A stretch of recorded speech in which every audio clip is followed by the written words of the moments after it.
right, guys, welcome back to the channel for another Real Talk episode. I apologize for the delay. We recently had our second child, so I've been a little out of pocket, and if I seem a little tired, that is why. But today we're going to be talking about rare breed triggers, as well as Glock Inc. in their letter. They're to certify that they are kissing the boots of tyrants, and that they do in no way do they condone these illegal MDCs, machine gun converting devices, that are coming in from China, calling out China specifically.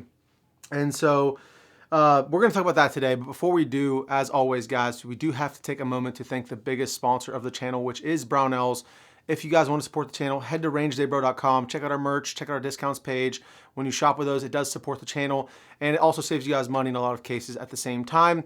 Thank you guys to everyone who does support the channel. Okay, now let's just get right into it, because this is going to be a pretty long-winded, I have a feeling, video about Rare Breed. And I want to start at the beginning with my experience with the company and then kind of forward it. But long story short, essentially, Rare Breed, and this is kind of old news in the gun space. Again, I've been going through a lot lately personally. So this, excuse me, if this is, if you've already heard this, I'm sorry, I apologize, but maybe you'll like my take on it. But essentially, there's this conference called Goals. This year, it was in Knoxville. I wasn't able to make it there. So full disclosure, allegedly, I wasn't there. This is all from what I've heard. A lot of big names posted about it. Michael Mayfield made a pretty intense post that I really liked about it. But essentially, Rare Breed was walking around Goals, which is a conference put on by the Gun Owners of America. These guys right here, who are super pro 2A, you know, and kind of no nonsense, no compromise on the Second Amendment. And they were walking around this conference that was all about promoting freedom and, you know, regaining rights that were lost because of cucked generations prior and boomers and whatnot, giving up rights in the 70s and 80s and 90s and whatnot. So that's what this conference is all about, is regaining gun rights. And Rare Breed was walking around serving cease and desist letters to other companies who were producing products that they felt were in violation of their patents. So for full disclosure, again, allegedly, I'm not a patent attorney. In fact, a really good video that I highly recommend you guys go check out is the Fudbusters video. He did a video when the Rare Breed settlement first took place. He had a really in-depth, from a lawyer's perspective, because I believe he is a lawyer, video talking about the settlement and all that, and it really broke it down really, really nicely. But to summarize, they're walking around Goals, serving people cease and desist letters, which is a hilariously bad move as far as the gun industry goes. And I want to tie this back into my relationship with Rare Breed, or lack thereof. Starting at the beginning, when the FRT first came out, so before the FRT, Rare Breed was known for making like hilariously dumb looking lower receivers, in my opinion. They had like a Spartan helmet one. I really didn't know what else they did besides those lowers. And then the FRT came out. The original FRT was a two position. It was a safe and then FRT mode. And it had a lot of issues in the original design.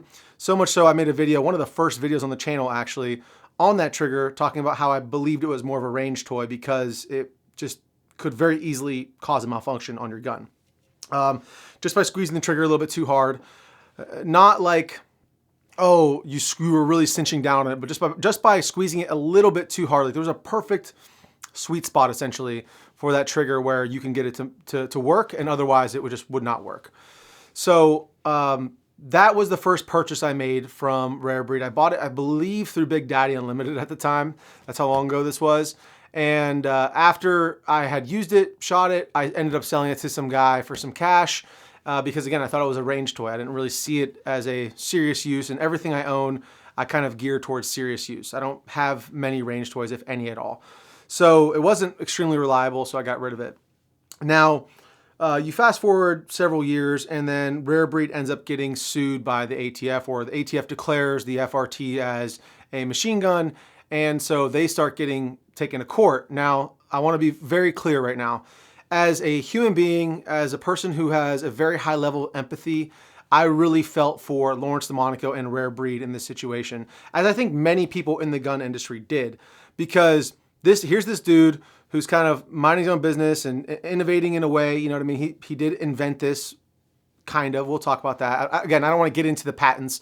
There have been other patents that are a lot older than Rare Breed's patent that kind of do the same thing or simulate the FRT type function. But again, not going down that rabbit hole. But he was creating something that I thought was really cool. And then he got shit on by Big Daddy government. Again, ATF needs to be abolished. So I felt for him like I think a lot of people did. And according to him, no one else would help him. He made a lot of phone calls, and the NAGCR, National Association for Gun Rights, was the only association that supported him. And they went to fight the ATF. And so they go to court, and they won here in the Fifth Circuit Court of Appeals, or they won in the Northern District of Texas, rather. So it was a appellate court. Again, I don't have a bunch of notes on this. There's like years worth of history here. They were winning, essentially, and it was on the way to the Supreme Court. It got appealed up to the Fifth Circuit, and it was looking like they were going to win in the Fifth Circuit when they settled. And again, the Fudbusters video really goes into really, really good detail on this, talking about why their settlement was a huge win for Rare Breed financially and a huge loss, a big L for the gun community and National Association for Gun Rights, of which I am a member of. I've donated to them. Try to play it off as this huge win, okay? Because I'm sure they spent a lot of money. I'm sure Rare Breed spent a lot of money litigating, and they had all their assets seized. Like, I would not wish that on my worst enemy, but still, as a person, like, if that was my friend, if Lawrence DeMonico was my friend, I feel for that dude. He's not even my friend, and I still feel for him. But to say that settlement was a win for the gun community at large is a huge lie. It's just gaslighting straight up. So they settled, and essentially in the settlement, what came back was Rare Breed is going to be the only ones allowed to manufacture FRTs. They're never going to make them for a handgun or something that has a magazine inserted into the pistol grip. So very specific verbiage here. And then also Big Daddy government is going to be holding Rare Breed responsible to enforce their patent to make sure nobody else is making these. So essentially they're getting a government sanctioned monopoly. And Lawrence's argument is that that is what a patent is. A patent is a government sanctioned monopoly.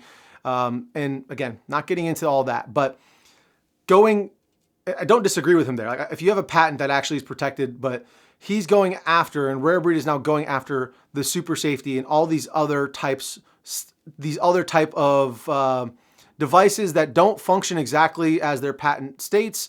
Again, allegedly, I'm not a patent attorney, but the biggest problem that I have is a principle issue.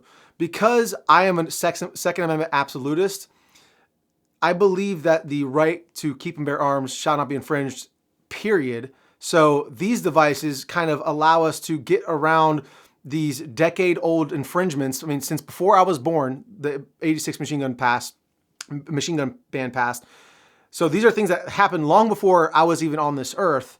But this is a way for people to regain some rights. And now this company who we were all rooting for and cheering for, and I was wholeheartedly willing to and ready to support whenever they were able to start selling these again, is now coming after small guys, the people who want to 3D print a super safety, and all these other people who are just wanting to regain some freedom. And it's a really terrible look as a gun company.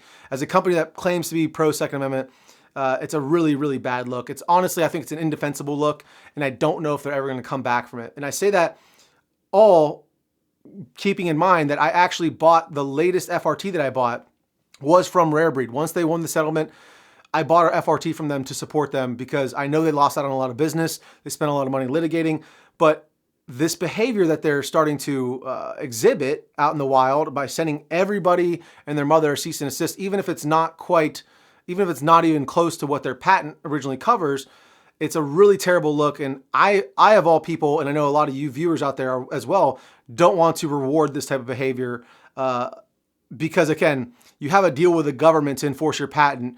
But is it really because the government says, oh, well, I have to enforce my patent? It's like, no, they want to earn every single cent from this product.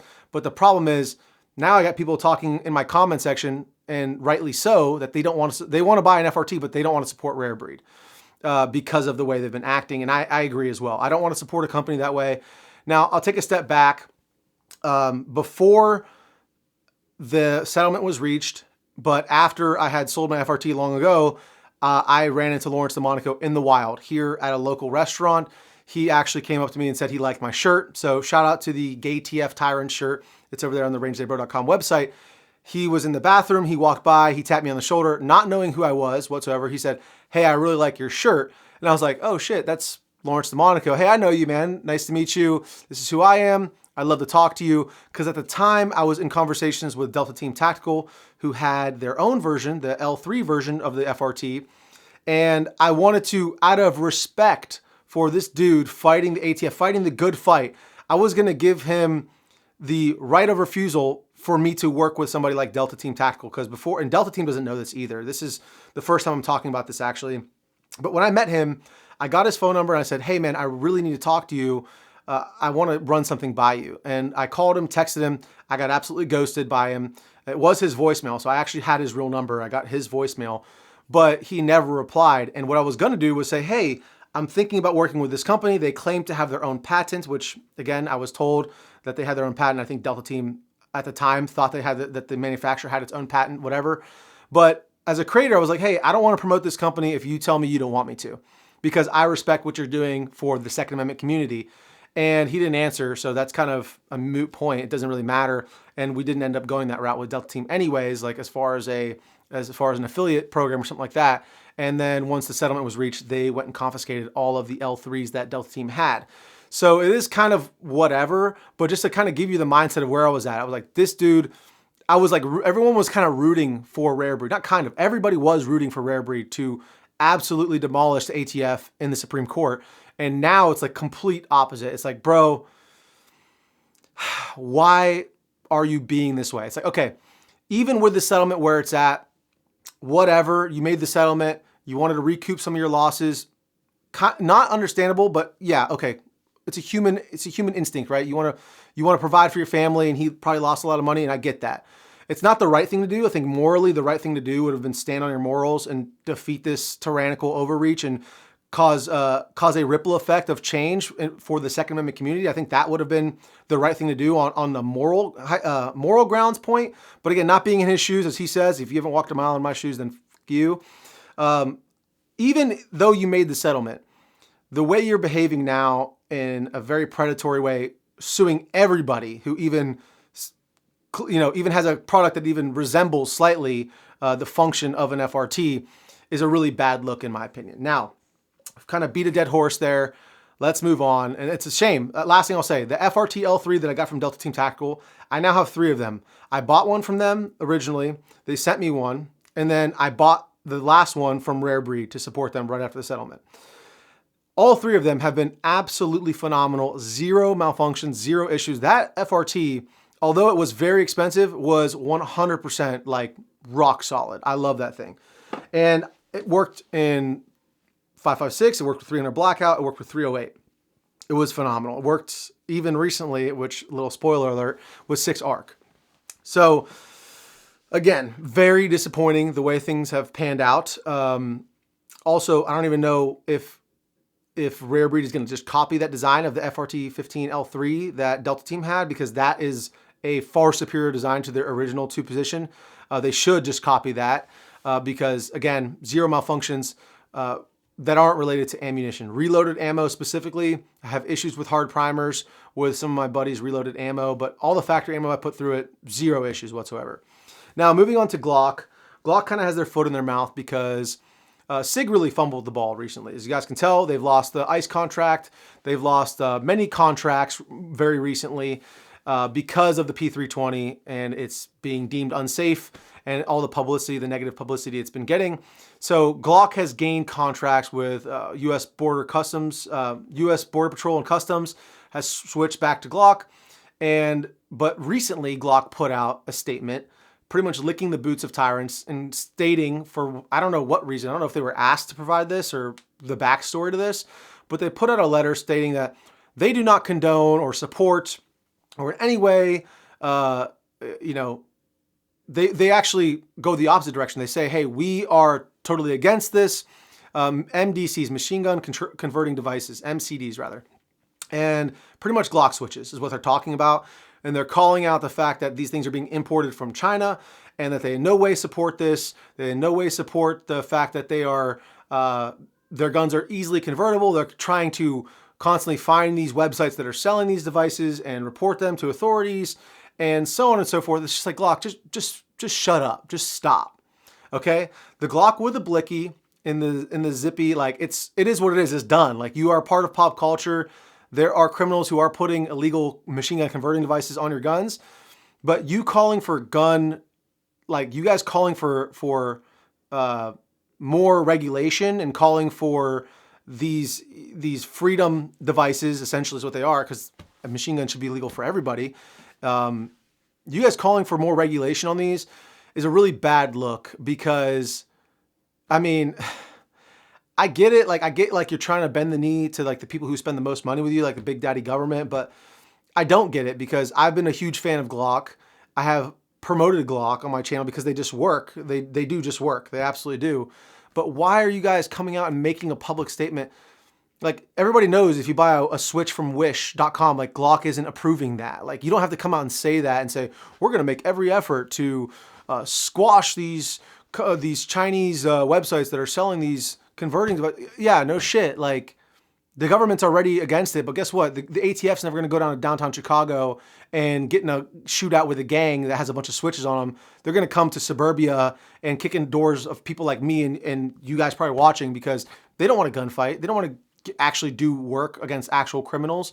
So I don't really know why Glock is the way that they are. They could have just like absolutely slam dunked and taken all the momentum from SIG's failures and run with it. But after this, am I getting rid of all my Glocks? No. But I'm definitely going to start exploring my M&P more, because Smith & Wesson doesn't make dumb comments like promoting more gun control. Because at the end of the day, criminals are going to do whatever they want to do. If they're already willing to commit murder, which is the most heinous crime, especially murder of children, and these mass shooters are already willing to do that, what's to stop them from ordering a switch from Wish or buying one off the black market or whatever? So again, that's another reason why gun control doesn't work. And I know all of you guys who are watching this already know and are in agreement with me, but I got in an argument with my father-in-law the other day about it. He's like 80 years old. And he's an amazing father-in-law, all things considered. But he started he started talking to me about things he wasn't educated on, like why would anyone need a machine gun?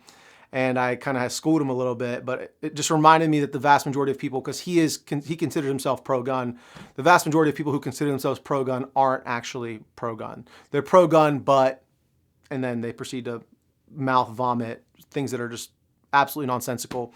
So anyways, that's a little bit of me catching up with the gun industry drama. There's more drama out there. There was USPSA Stolen Valor.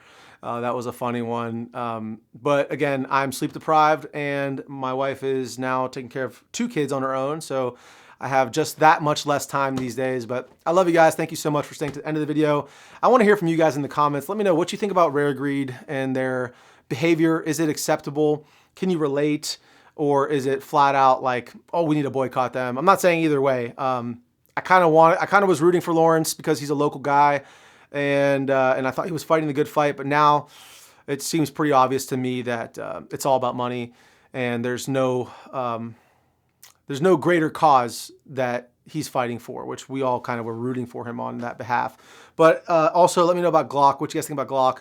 Head over to rangetodayBro.com, check out our discounts page, our loadouts page. We have a ton of reviews coming up. We have the MRGG-A coming up. We have SIG Spear LT 300 Blackout and 5.56, the 11.5, the follow-up to that. We have that coming up. We have some new Springfield products. We have a ton of stuff, guys. We have the DNT Hydra right here. We found some pigs recently. We're going to go smoke with this clip on. A ton of really cool things coming up on the channel, so stay tuned. Make sure you're subscribed. Make sure you like and comment below. It really helps me out. I love you guys. Take care.